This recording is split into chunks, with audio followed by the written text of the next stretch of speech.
Thank you. I'm not much of a public speaker, so excuse me.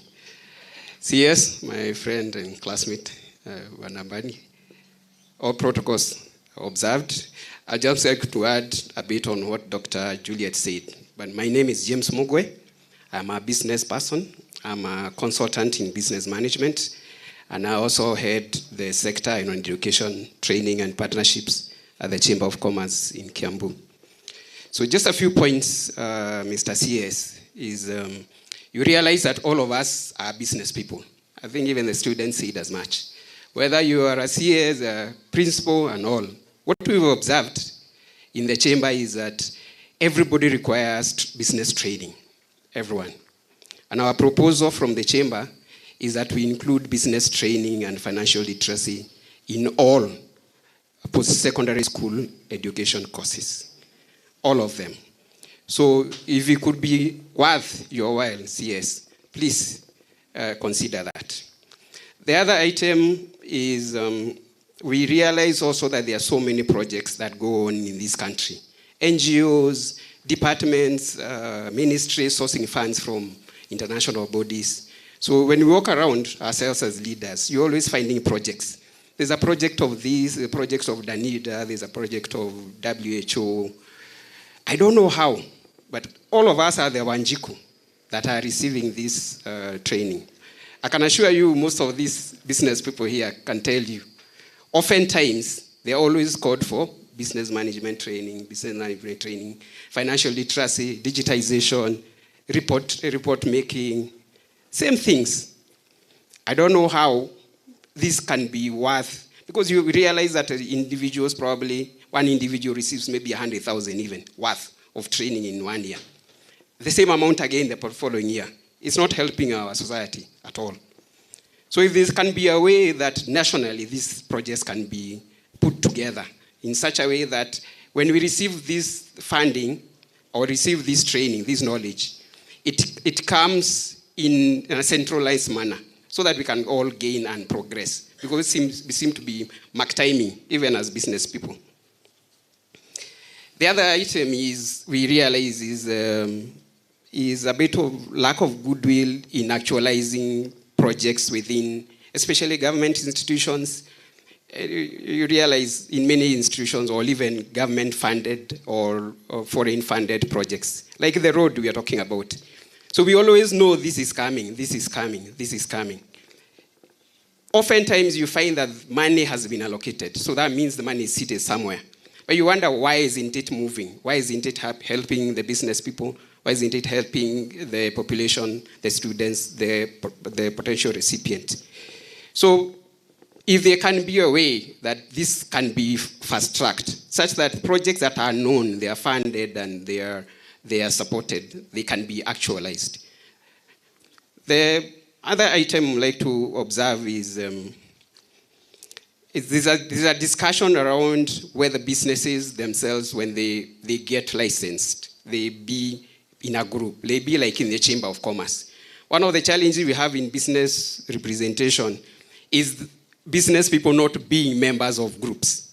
And we realize sometimes that is not done voluntarily, or it is not favorable at the point of inception. But if there's a way, and I'll ask this even with the local government, there's a way businesses, when they're being licensed, also become part of maybe the Chamber of Commerce automatically, so that they do not have to go to another step for them to join a business support group. It doesn't have to be something that they choose to do. It's something that they automatically are at. So for me, I'll just like to stop there, because my colleague has talked up quite a bit about the other issues. Thank you so much.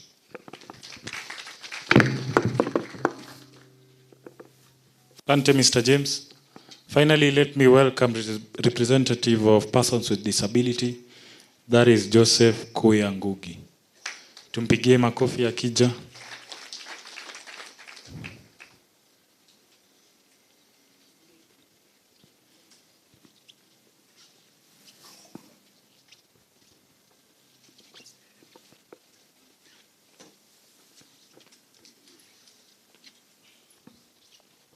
Thank you.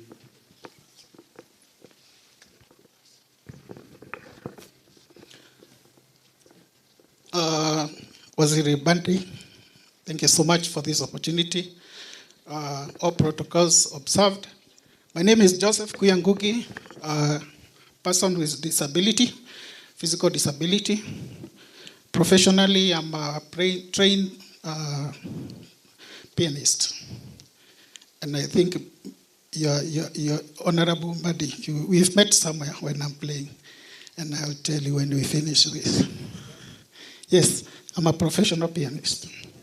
Now,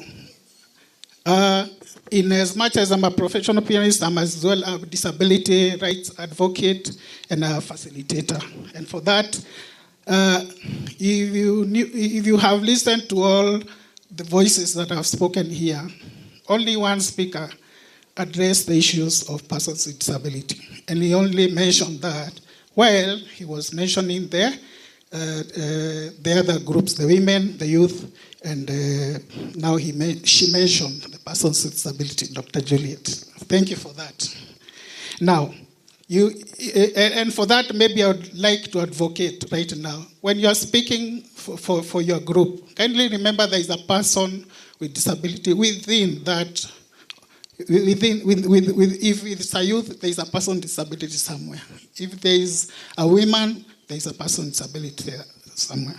So my points will be very few, Honorable Mbadi, and I had addressed them, so I'm going to read what I had prepared.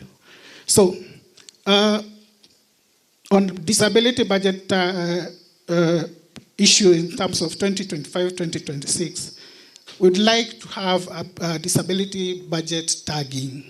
That is, we are speaking so much on disability issues, and we are not funding them very well. Last year, the National Council for Persons with Disability budget was cut by almost 30%. That greatly affects persons with disability. In the last, I think, 5 years, the persons with disability in the cash transfer program have never been added.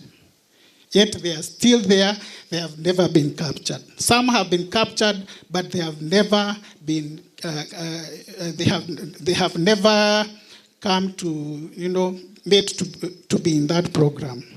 So the 2024-25 lacked clear tracking of PWD spending. So we kindly request the 2025-2026 that tag disability allocations across all ministries and counties, so that each ministry is responsible in reporting on what they have done on certain amount of money for persons with disabilities. 2, restore National Council for Persons with Disability funding, because disability funds were inadequate and eroded by inflation.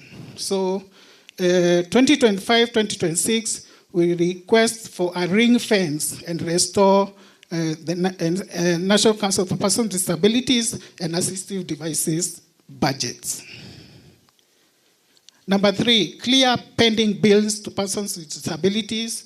Yesterday I was speaking to a friend of mine who is still owed by a ministry quite a large chunk of money, and that has made him not move. He has resorted to borrowing to make his life, have a continuity.